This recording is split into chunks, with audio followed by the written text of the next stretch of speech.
నమస్తే, welcome to special debate. నేను మౌనిక. బడి అక్షరాలు నేర్పించే గుడి, పేదల జీవితాల్లో జ్ఞానజ్యోతి వెలిగించే కోవెల. అలాంటి పాఠశాలపై పాలకుల చిన్న చూపు ఆందోళన కలిగిస్తుంది. ఆంధ్రప్రదేశ్లో సర్కార్ బడుల నిర్వహణ రోజు రోజుకు అధ్వాన్నంగా తయారవుతుంది. యూడీఐఎస్ఈ ప్లస్ నివేదిక ఏపీ విద్యారంగం దుస్థితిని బయటపెట్టింది. వందలాది స్కూళ్లను మూసివేయడం ద్వారా వ్యయాన్ని తగ్గించుకునేందుకు వీలుగా కూటమి పెద్దలు ప్రణాళికలు రచిస్తున్నారు. విద్యార్థులు లేరనే సాకుతో దేవాలయాల్లాంటి బడుల్ని మూసేస్తున్నారు.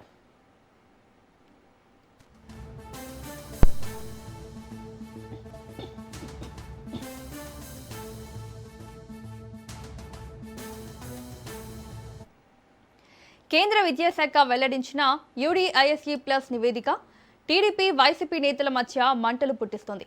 ప్రభుత్వ పాఠశాలలను కార్పొరేట్ స్కూళ్లకు ధీటుగా అభివృద్ధి చేయడమే లక్ష్యంగా పనిచేస్తున్నామని రాష్ట్ర విద్యాశాఖ మంత్రి లోకేష్ చెబుతున్నారు. భవిష్యత్తులో ప్రాథమిక పాఠశాలల్లో ప్రతి తరగతికి ఒక ఉపాధ్యాయుడు విధానం అమలు చేస్తామన్నారు.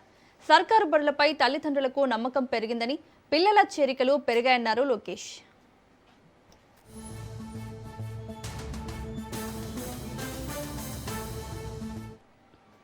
మరోవైపు ఏపీ విద్యాశాఖ మంత్రి లోకేష్ తీరుపై వైసీపీ అధినేత జగన్ మండిపడ్డారు. ఏపీలో పాఠశాల విద్యారంగంలో ఆందోళనకర పరిణామాలు ఉన్నాయన్నారు. 2023-24తో పోలిస్తే 2025-26లో ప్రభుత్వ పాఠశాలల్లో విద్యార్థుల నమోదు భారీగా తగ్గిపోయింది. యూడీఐఎస్ఈ ప్లస్ గణాంకాలు తేల్చి చెబుతున్న వాస్తవాలని జగన్ తెలిపారు.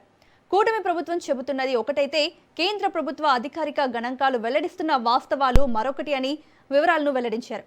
ప్రభుత్వ పాఠశాలల్లో ఇప్పటికే ఏకంగా 5,56,666 మంది విద్యార్థులు తగ్గిపోయారని గుర్తు చేశారు జగన్.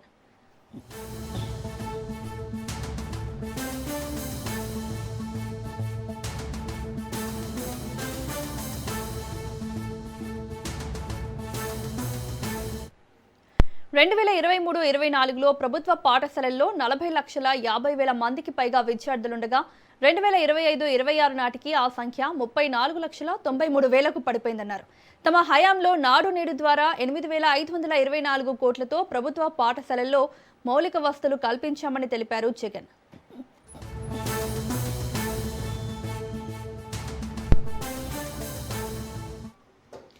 పాలకులు మారుతున్న ప్రభుత్వ పాఠశాలల పరిస్థితి బాగుపడలేదు. కూటమి సర్కార్ అధికారంలోకి వచ్చిన 2 ఏళ్లలో 664 పాఠశాలలు మూతపడ్డాయి. బడుల్లో కనీస మౌలిక సదుపాయాలేమి, ఉపాధ్యాయుల కొరత, విద్యా ప్రమాణాలు పడిపోవడం వల్లే దుస్థితి నెలకొంది. విలీనం, రేషనలైజేషన్ పేర్లతో ఏటా వందల సంఖ్యలో గవర్నమెంట్ స్కూళ్లను క్లోజ్ చేస్తున్నారని విద్యావేత్తలు, విద్యార్థి సంఘాల నేతలు ఆవేదన వ్యక్తం చేస్తున్నారు.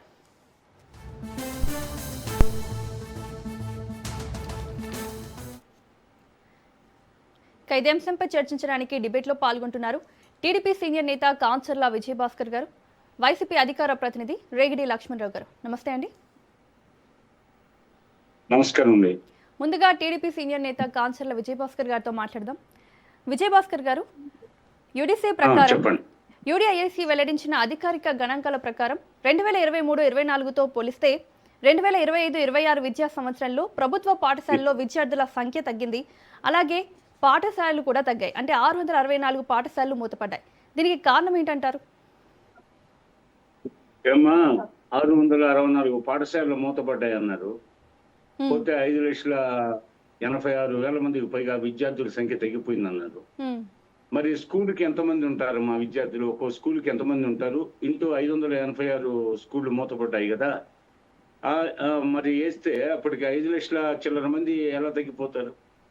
అంటే తగ్గలేదంట. అంటే గణాంకాలు తయారు చేయడంలో కేంద్ర ప్రభుత్వానికి సంబంధించి వార్షిక నివేదిక unified district education information system plus అనేది ప్రతి సంవత్సరం వార్షిక నివేదిక రిలీజ్ చేస్తుంది యావత్ భారతదేశానికి సంబంధించి.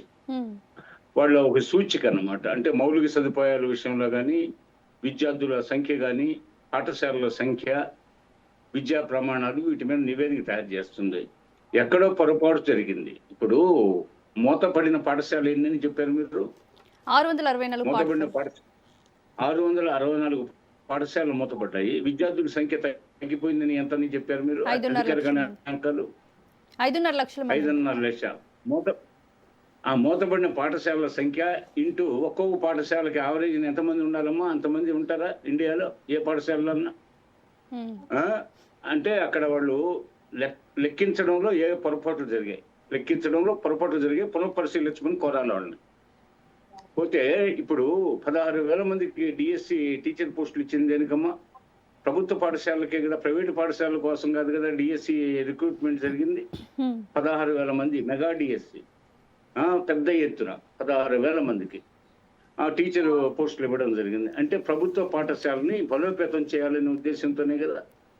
అదేవిధంగా మధ్యాహ్న భోజన పథకం డొక్కా సీతమ్మ పేరుతో, మహాతల్లి డొక్కా సీతమ్మ పేరుతో మరి ఆ పథకాన్ని ప్రవేశపెట్టింది ఎందుకు? మధ్యాహ్న భోజన పథకం చాలా పరిశుభ్రంగా పేద విద్యార్థుల ఆకలి తీర్చడానికే కదా. అదేవిధంగా ఇతర మౌలిక సదుపాయాల కోసం ఒక 2,000 రూపాయలు తల్లికి వందనం పథకంలో 15,000 రూపాయలు ఇస్తూ 2,000 రూపాయల మౌలిక సదుపాయాల కోసం కట్ చేసి మౌలిక సదుపాయాలు పెంచడానికే కదా ఇస్తుండేది. అదేవిధంగా ఇప్పుడు మేము మహాతల్లి డొక్కా సీతమ్మ పేరు పెట్టాం పథకానికి, వ్యక్తుల పేర్లు పెట్టలేదు.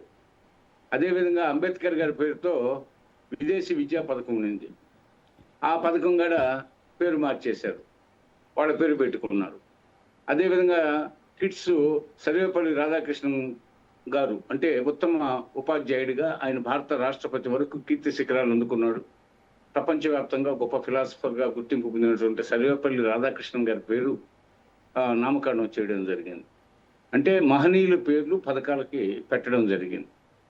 పోతే అదేవిధంగా ఉన్నత పాఠశాలలో ఇటీవల మీరు చూసారో లేదో, ప్రభుత్వ పాఠశాలని అనేక వాటిని ప్రస్తుత విద్యాశాఖ మంత్రి ప్రజల విరాళాలతో అయితేమి, అదేవిధంగా దాతలు భూరి విరాళాలతో అయితేమి అనేక పాఠశాలలు ప్రారంభిస్తున్న సంగతి మీరు చూశారు. ఇటీవల పోయిన నెలలో కానీ ఈ నెలలో కానీ అనేక పాఠశాలలు సాక్షాత్తు విద్యాశాఖ మంత్రి ప్రారంభించారు.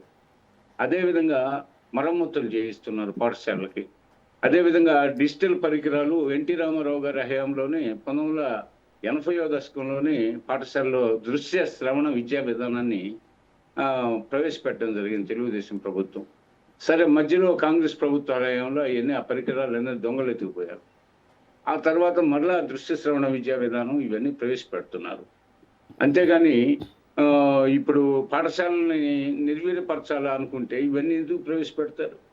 పాఠశాలని జవజీవాలు కల్పించాలా, పోతే పాఠశాలలో విద్యార్థుల సంఖ్యను పెంచాలా, మధ్యాహ్నం భోజన పథకం ద్వారా వాళ్ళకి మంచి ఆహారాన్ని అందించి న్యూట్రిషియస్ ఫుడ్ని అందించాలా, పిల్లలు ఎదుగుదలకి తోడ్పడే విధంగా పిల్లలు సౌండ్ మైండ్తో సౌండ్ హెల్త్తో ఉండాలనే ఉద్దేశంతోనే కూటమి ప్రభుత్వం పనిచేస్తూ ఉంది. అదేవిధంగా పాఠశాలలో చుట్టూ కాంపౌండ్ వాల్స్ కానీ, అదేవిధంగా పాఠశాలలో టాయిలెట్స్ కానీ, అదేవిధంగా పాఠశాలలో బిల్డింగ్స్ అయినా స్లాబ్ పెచ్చులు అలాంటివి ఊడిపోతే వాటన్నిటికీ మరమ్మతులు చేయిస్తున్నారు. మరి అదేవిధంగా మిగతా ఇన్ఫ్రాస్ట్రక్చర్ కూడా పాఠశాలకు సంబంధించి ఏర్పాటు చేస్తూ ఉన్నారు. పోతే కేంద్ర ప్రభుత్వ వార్షిక నివేదికలో ఏ లోపాలు దొర్లే. ఎందుకంటే మూతబడిన పాఠశాల సంఖ్య అధికారికంగా మీరు చెప్పిన విధంగా చూస్తే, పోతే అదేవిధంగా తగ్గిపోయిన విద్యార్థుల సంఖ్య చూస్తే ఒక్కొక్క పాఠశాలలో కొన్ని వేల మంది ఉంటేనే ఆ సంఖ్య చేరుకుంటుంది. ఏ పాఠశాలలో 1,000 మంది ఉండరు. మరి దాన్ని బట్టి 2 అంకెల్లో ఉంటారు, 3 అంకెల్లో ఉంటారు, 4 అంకెలలో పాఠశాలలో ఎక్కడ ఉండరు. ప్రాథమిక పాఠశాలలు, మాధ్యమిక అది ప్రభుత్వోన్నత పాఠశాలలు, పోతే హై స్కూల్ స్టాండర్డ్స్లో అంతమంది విద్యార్థులు ఉండరు. ఎక్కడో లెక్కల్లో పొరపాట్లు జరిగాయి, వాటిని పునఃపరిశీలించమని కోరే అవకాశం ఉంది. పోతే నివేదికలు వాళ్ళు ఇచ్చేటప్పుడు, భారతదేశం మొత్తం మీద ఇచ్చేటప్పుడు ఏ రికార్డ్స్లో పొరపాట్లు దొర్లుంటాయని మేము భావిస్తున్నాం. కాబట్టి వాటిని పునఃపరిశీలించమని మేము కోరుతాం. అంతేగాని మేము ప్రభుత్వ పాఠశాలని నిర్వీర్యం చేసే పని అయితే 16,000 మంది ప్రభుత్వ ఉపాధ్యాయ పోస్టులు ఎందుకు ఇస్తామమ్మా? ఎంత బడ్జెట్, ఏం కదా, ఎంత భారీ బడ్జెట్ అవుతుంది? అదేవిధంగా డొక్కా సీతమ్మ గారి పేరుతో మధ్యాహ్న భోజన పథకానికి ఎంత ఖర్చు అవుతుంది? వీటన్నిటిని లెక్క చేయకుండా ప్రభుత్వ పాఠశాలను బలోపేతం చేయాలా. అదేవిధంగా ఇంతకుముందు ఇంగ్లీష్ విద్యను ప్రవేశపెట్టారు, మాతృభాషకు పెద్దపీట వేయాలా. మాతృభాష మదర్ టంగ్, తల్లిపాలకి దాదిపాలకి ఉన్న తేడా మాతృభాషకి పరాయి భాషకు ఉంది. ఒకవైపు ప్రపంచ మాధ్యమంగా ఇంగ్లీష్ను గౌరవిస్తూనే మాతృభాషకి ప్రథమ స్థానం కల్పిస్తూ అదేవిధంగా నేషనల్ లాంగ్వేజ్ హిందీని కూడా గౌరవించాలని ఈ 3 భాషలకి మేము ప్రయారిటీ బేసిస్లో తెలుగు, ఆంగ్లము, హిందీ వీటి మూడింటిని ప్రయారిటీ బేసిస్లో బలోపేతం చేయాలా, క్వాలిటీ ఎడ్యుకేషన్ అందించాలా, అదేవిధంగా దృశ్య శ్రవణ ఆధునిక టెక్నాలజీని ఉపయోగించి పిల్లలకి డిజిటల్ విధానంలో కూడా పాఠాలు బోధించాలా, అదేవిధంగా మరలా డిఎస్సి నోటిఫికేషన్ కూడా త్వరలో రాబోతుంది. 3,000 ఆ ప్రాంతంలో మరలా కొత్త టీచర్ పోస్టులు కూడా మరి ఇన్ని రకాలుగా మేము ప్రణాళికలు రూపొందించి దేనికి ప్రభుత్వ పాఠశాలకు జవజీవాలు కల్పించాలనే కదా. కాబట్టి ఇవన్నీ తప్పుడు ప్రచారాలు. పోతే ఏదో ఒక నింద వేసేస్తే, ఒక ట్వీట్ చేసేస్తే ఇక దాని మీద మల్లగొల్లాలు పడిపోతారు. విష ప్రచారం చేస్తే కొంతమంది నమ్మే అవకాశం ఉంటుంది. ప్రజల మనసుల్ని విచ్చేయచ్చు, ప్రజల్లో విషబీజాలు నాటొచ్చు, అయోమయానికి గురి చేసేస్తే ఏదో తప్పులు దొల్లుతున్నాయి ఈ ప్రభుత్వంలోని అండని తప్పితే ఈ ట్వీట్లు కానీ ప్రెస్ మీట్లు కానీ లేకపోతే ఏముందమ్మా, గొంతు చించుకొని ఊరికి అరుపులు కేకలు తప్పితే ఏముంది? లెక్కలు, అధికారిక లెక్కలు అక్కడ ఏదో తప్పులు దొల్లే మేము కోరుతాము. మూతబడిన సంఖ్య ఎంత, అంతకుముందు ఉన్న అటెండెన్స్ ఎంత, పోతే మరలా ఇప్పుడున్న అటెండెన్స్ ఎంత, మా లెక్కల ప్రకారం ఇప్పుడు ప్రభుత్వ పాఠశాలలో గతం కంటే ఇప్పుడు విద్యార్థుల సంఖ్య తీవ్రంగా పెరిగిందని నేను మనవి చేస్తున్నాను. Okay sir.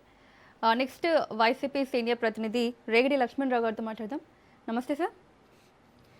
నమస్తే అండి మౌనిక గారు. నమస్తే అండి. ఇక్కడ నాడు నేడు ద్వారా 8,524 కోట్లు ఖర్చు చేశామని జగన్ చెబుతున్నారు. మరి ఇంత భారీగా పెట్టుబడి పెట్టిన తర్వాత కూడా ప్రభుత్వ బడుల్లో విద్యార్థుల సంఖ్య ఎందుకు పెరగలేదంటారు మీ హయాంలో? మౌనిక గారు నమస్తే అండి. అలాగే ప్యానల్ ఉన్న సభ్యులకి మీకు కూడా. నారా లోకేష్ గారు మొన్న ఒక ట్వీట్ పెట్టారు. మా హయాంలో 1,10,000 విద్యార్థులు గవర్నమెంట్ స్కూల్లో చదవడానికి సంఖ్య పెరిగింది, విద్యార్థులు పెరిగారని.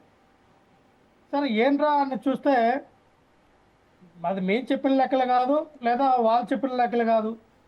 కేంద్ర ప్రభుత్వ లెక్కలు ఏం చెప్పింది, యూడిఐఎస్సి వాళ్ళు చెప్పిన లెక్కలు ఏంటంటే 5,56,666 మంది విద్యార్థులు తగ్గారు గత 2023-24 మధ్య.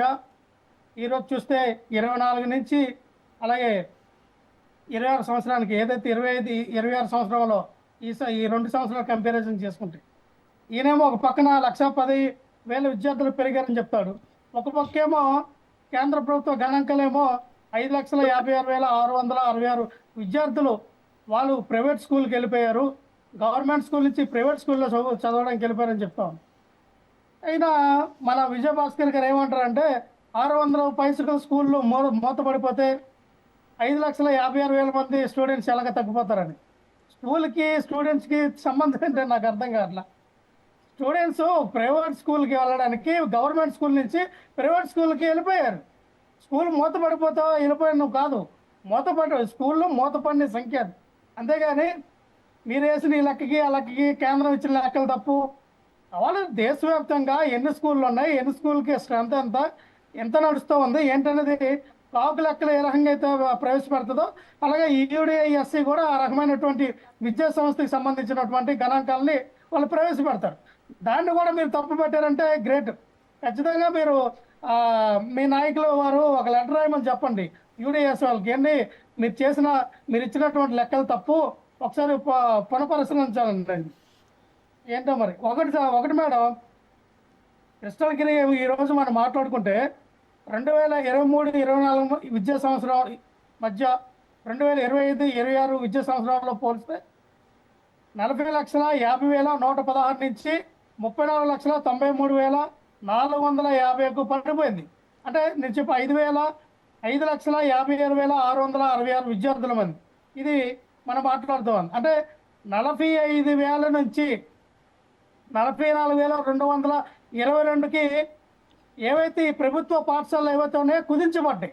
అంటే మిగతా పాఠశాలలు మూతమైపడింది. అంటే స్కూల్లో అటెండెన్స్ లేదనో పిల్లలు లేదనో మీ ఇతర కారణాలు చూపించి ఆ స్కూల్ అనేది మూసివేయడం జరిగింది.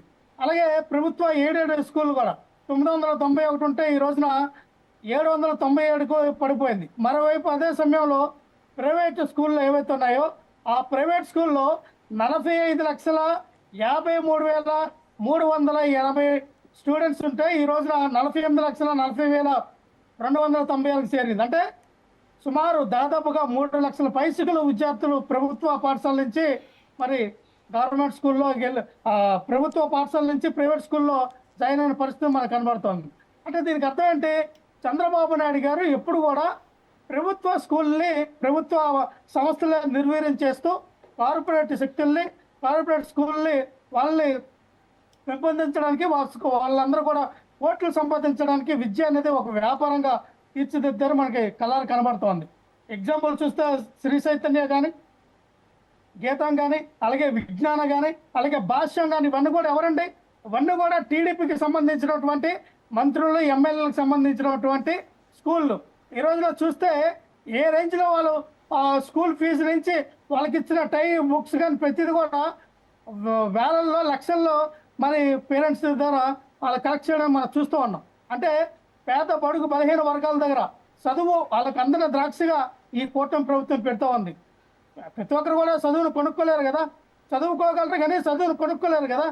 అదే అతి సామాన్య ప్రజలు కూడా వాళ్ళ పిల్లలకి నాణ్యమైన విద్య ఇవ్వాలని, విద్య వాళ్ళ పిల్లలకి అందాలని వాళ్ళు భావిస్తే వేల కోట్ల రూపాయలు ఏదో కార్పొరేట్ శక్తులకి లాభం చేకూర్చేలాగా ఎల్కేజీ చదువు నుంచి ₹1,00,000, ₹2,00,000 కూడా ఫీజులు పెట్టి ఆ యొక్క తల్లిదండ్రుల జోబీలు ఖాళీ చేసే పరిస్థితిలో కూటమి ప్రభుత్వం వాళ్ళు చెప్తావా, వాళ్ళకి సహకరిస్తామని.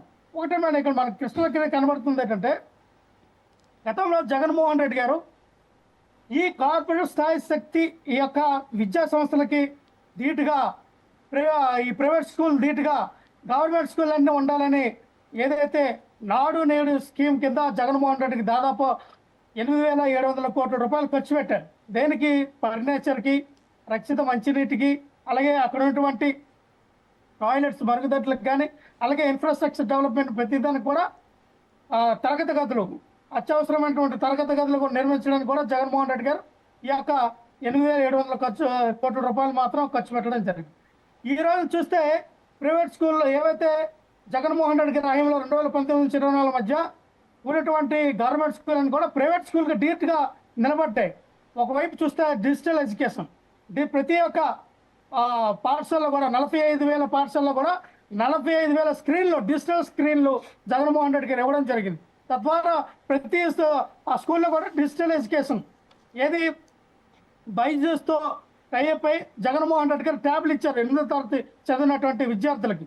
తద్వారా bilingual books, Telugu English medium కలిగినటువంటి బుక్స్ కూడా ఆ రోజున జగన్మోహన్ రెడ్డి గారు ఇవ్వడం జరిగింది. అంటే ఒక ఏదైతే ఆ రోజుల్లో 3వ తరగతి చదివిన విద్యార్థి కూడా ఇంగ్లీష్లో మాట్లాడాలి, ప్రపంచ స్థాయిలో ఉన్నతమైన స్థాయిలో రేపొద్దున ఎదగాలని చెప్పి అమెరికా సంస్థతో ఐపీ అనేటువంటి ఒక సంస్థతో వీళ్ళు ఆ ఐపీ ఎడ్యుకేషన్ని మరి స్కూల్లోకి తీసుకురావడం జరిగింది. టోఫల్ విధానాన్ని కూడా మరి జగన్మోహన్ రెడ్డి గారు 3వ తరగతి నుంచే ఇంగ్లీష్ మాట్లాడాలని ఈజీగా ఉంటుందని చెప్పి ఒక టోఫల్ విధానాన్ని, ఒక సబ్జెక్ట్ అనేది తీసుకురావడం జరిగింది. అంటే ఈ రకమైనటువంటి అన్ని కూడా జగన్మోహన్ రెడ్డి గారి హయాంలో ఈ యొక్క ఎడ్యుకేషన్ వ్యవస్థని జగన్మోహన్ రెడ్డి గారు తీర్చిదిద్దుకొస్తే మనం చూసాం. అక్కడ మళ్ళీ మాట్లాడతాం విజయభాస్కర్ గారు. లక్ష్మణరావు గారు, ఫస్ట్ ఆఫ్ ఆల్ మీరు ఏవైతే గణాంకాలు చెప్పారో మీరు గణాంకాలనే తప్పు పడుతున్నారు. మరి మీరు కేంద్ర ప్రభుత్వానికి మరి లేఖ రాస్తారా గణాంకాలు తప్పని చెప్పి అని ఒక క్వశ్చన్ అడిగారు. ఇంకొకటేమో గీతం, భాష్యం, శ్రీ చైతన్య స్కూల్స్ అని కూడా టీడీపీ నాయకులవే అంటున్నారు. సో దీనికి మీరేం సమాధానం చెప్తాను. గీతము, లేకపోతే విజ్ఞానం, నారాయణ, శ్రీ చైతన్య ఇవన్నీ ఎప్పుడు పెట్టారు? కొన్ని దశాబ్దాల నాడు పెట్టిన విద్యా సంస్థలు. కొన్ని అంటే మహావే అంటే ఈ వ్యక్తిగత అభిమానాలు అంటే భగవంతుడు మనం ఒక్కడేనని అనుకుంటాం.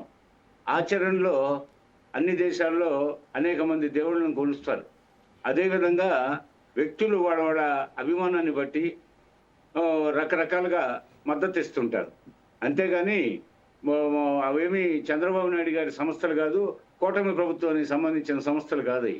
పోతే వాళ్ళు స్వతంత్రంగా వాళ్ళ విద్యారంగంలో నారాయణ ఎన్ని దశాబ్దాలైంది పెట్టి, శ్రీ చైతన్య ఎప్పుడు పెట్టారు, విజ్ఞానం ఎన్ని దశాబ్దాలైంది, గీతం ఎన్ని దశాబ్దాలైంది.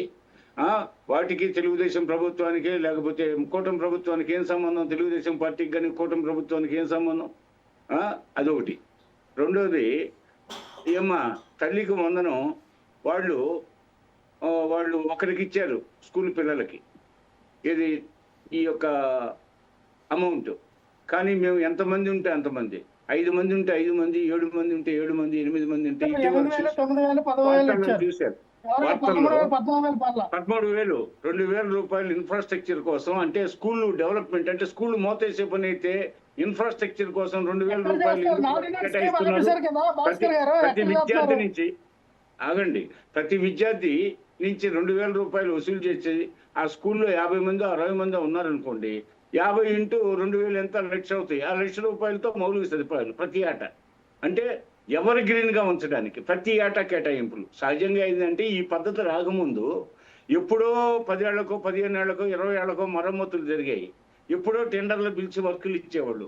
గ్రామ నాయకులు ఆయా పాఠశాలలో లేకపోతే పట్టణాల్లో ఆ వార్డుల్లో ఏదో చేస్తూ ఉండేవాళ్ళు. ఇప్పుడు అట్లా కాదు, ఎప్పటికప్పుడు తాజాగా ఎటర్నల్ గా నిత్య నూతనంగా ఉంచడానికి ప్రతి విద్యార్థి నుంచి ఒక 2,000 రూపాయలు, 15,000లో 13,000 వాళ్ళ చేతికి అంతాయి. 2,000 రూపాయలు మౌలిక సదుపాయాల కోసం తీసి పెడతారు. 50 మంది విద్యార్థులు ఉంటే 1,00,000 రూపాయలు పోగు అవుతాయి. ఏ ఏటికి 7 ఆ మౌలిక సదుపాయాల కోసం ఇచ్చిస్తుంటే ఇంకా ప్రభుత్వ పాఠశాలలు ఎందుకు మూతపడతాయని అడుగుతున్నానమ్మా.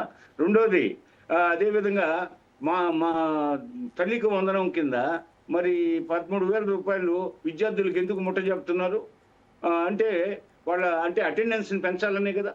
అక్కడ స్కూళ్ళు మూతపడకూడదని 2,000 రూపాయలు మౌలిక సదుపాయాల కోసం తీసిపెట్టేది స్కూళ్ళు మూతపడకుండా ఉండడానికే కదా.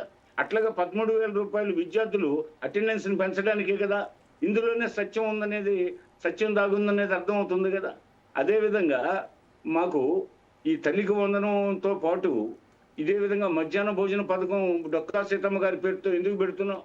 వాళ్ళకి న్యూట్రిషియస్ ఫుడ్ పెట్టాలి. విజయభాస్కర్ గారు, ఇంకొక క్వశ్చన్. కార్పొరేట్ స్కూల్స్ కి ధీటుగా ప్రభుత్వ పాఠశాలల్ని అభివృద్ధి చేస్తున్నామని మీరు ప్రభుత్వం అయితే చెప్తోంది. మరి ఎంత ఖర్చు చేస్తున్నారు, ఎంత బడ్జెట్ పెడుతున్నారు దీనికోసం? బడ్జెట్ బ్రహ్మాండంగా విద్యాశాఖ బడ్జెట్ ఉందమ్మా. పోతే ప్రతి పాఠశాలలో ఆఖరికి మంచి కాంపౌండ్ వాల్స్ ఉండాలని, గేట్లు ఉండాలని, ఆడపిల్లల కోసం ప్రత్యేక టాయిలెట్లు ఆల్రెడీ ఇప్పుడు ఎక్కడన్నా 1 అరా ఉంటే అవన్నీ పోతే బాగా శిథిలావస్థలో ఉన్నాయి. వాటన్నిటిని రిపేర్ చేయడం, కొత్తగా నిర్మించడం. అదేవిధంగా మధ్యాహ్న భోజన పథకానికి సంబంధించి ఏజెన్సీలకి ఇంతకుముందు ఎప్పుడో కొన్నాళ్ల క్రితం కట్టినటువంటి భవనాలన్నీ శిథిలం అయిపోయినాయి. కొన్ని స్కూల్ కాంపౌండ్లోనే కట్టినవి శిథిలం అయిపోయినాయి. వాటన్నిటిని మరమ్మతులు చేయడం, కొత్తగా నిర్మించడం. అదేవిధంగా స్కూళ్ళల్లో పార్కులను డెవలప్ చేయడం, స్కూల్ పిల్లలు ఎప్పుడు పచ్చదనంతో స్కూల్ పరిడి వెళ్ళాలనే ఉద్దేశంతో స్కూల్ అంతా గ్రీనరీగా ఉంచే ఉద్దేశంతో మొక్కలు నాటించడం. అదేవిధంగా స్కూల్ పిల్లలకి దేశభక్తికి సంబంధించినటువంటి మహనీయుల జీవిత చరిత్రలు బోధించడం. అదేవిధంగా మారుతున్న సాంకేతిక పరిజ్ఞానం ఎప్పటికప్పుడు అప్డేట్ చేస్తూ డిజిటల్ విధానంలో వాళ్ళకి పాఠాలు బోధించడం. ఇవన్నీ కార్పొరేట్ విద్యని కల్పించే విధంగా, కార్పొరేట్ విద్యను తలదన్నే విధంగా మంచి సిలబస్ తో విద్యార్థులలో ప్రతిభని వెలికి తీయాలనే ఉద్దేశంతోనే కదా ఈ అటెండెన్స్ పెంచాలనే కదా. అదే విధంగా స్కూల్ మూతపడకుండా చేయాలనే కదా ఇవన్నీ చేసేది.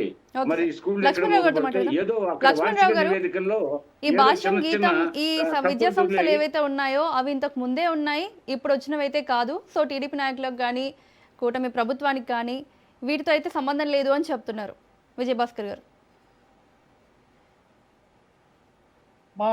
ఏవైతే నేను చెప్పాను, గీతం కానీ, శ్రీ చైతన్య కానీ, నారాయణ కానీ, భాష్యం కానీ, అలాగే మనం చెప్తున్నటువంటి విజ్ఞానం కానీ, ఇవన్నీ కూడా టీడీపీ పార్టీకి వాళ్ళు ఫండర్స్, వాళ్ళు డబ్బులు ఇస్తారు, మనీ ఇచ్చే సంస్థలు. ఆ వాటి దగ్గర రేపొద్దున ఏదైనా ఎన్నికలకు వెళ్ళా, జనరల్ ఎలక్షన్ జరిగినా, స్థానిక ఎలక్షన్ జరిగినా ఫండింగ్ చేస్తాయి. ఆయా విద్యా సంస్థలు ఈ టీడీపీ పార్టీకి ఫండింగ్ చేసే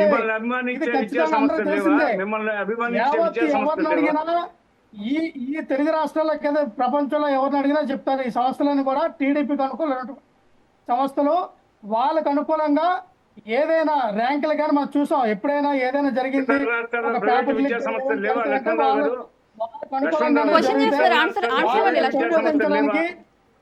సంస్థలపై చెప్పండి. మిమ్మల్ని అభిమానించే విద్యా సంస్థలు లేవా అని అడుగుతున్నారు. విద్యా సంస్థలు లేవా? భారతదేశం అంతా ప్రైవేట్ విద్యా సంస్థలు లేవా? మనం కొత్తగా భారతదేశంలో ప్రవేశపెట్టామా వీటిని? భారతదేశంలో ప్రైవేట్ సంస్థలు ఉన్నాయి. భాష్యం మేము పెట్టింది కాదు కదా, భాష్యం కదా, భాష్యం విద్యా సంస్థలు అట్లుండవు కదా. జగన్మోహన్ రెడ్డి గారు అభిమానించే విద్యా సంస్థలు ఉండవా? జగన్మోహన్ రెడ్డి గారిని అభిమానించే విద్యా సంస్థలు లేవా? వినండి, నారాయణ గారు మంత్రి కదా, భాష్యం ఆయన ఎమ్మెల్యే కాదు, ఇది ప్రజాస్వామ్యం. ఎవరికైనా ప్రాథమిక హక్కు ఉంది కదా. మంత్రి కాదా, ఎంపీ కాదా? కాదు. వాళ్ళు ఎవరండి? మీ పార్టీకి సంబంధించిన వాళ్ళే కదా, మీ పార్టీకి సంబంధించిన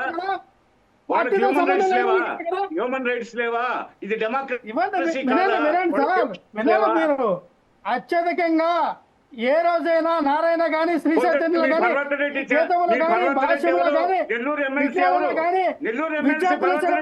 వాళ్ళ మీద కేసులు పెట్టారా? విద్యార్థుల చర్యలు తీసుకున్నారా? విద్యార్థుల మానసిక ట్రీట్మెంట్ ఇవ్వచ్చని చెప్పి ఏమని చెప్పగలిగారా? వాళ్ళని కాపాడి ఆ విద్యా సంస్థలు కదా,